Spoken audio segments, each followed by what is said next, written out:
319 tahun tak meletus, Gunung Fuji ni masih aktif ke?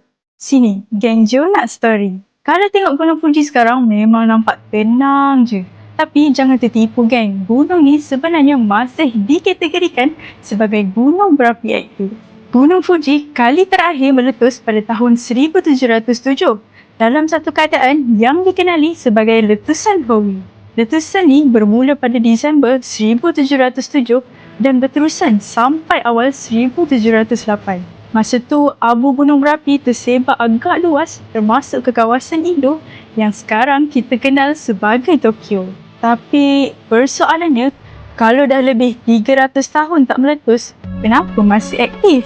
Sebab dalam dunia geologi, aktif tak semestinya kena meletus setiap tahun. Gunung berapi boleh kekal aktif walaupun dah beratus-ratus tahun tidur. Selagi ia masih ada sistem magma dan ada sejarah aktiviti yang agak muda dari sudut geologi.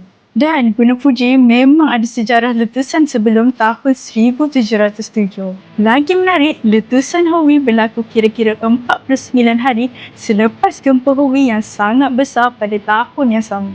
So gang, walaupun Gunung Fuji dah 319 tahun tak meletus, tapi ia bukan bermaksud gunung ni dah mati. Fuji masih aktif, cuma dia tengah tidur lagi. Sebab meletus tu bila-bila masa je boleh jadi.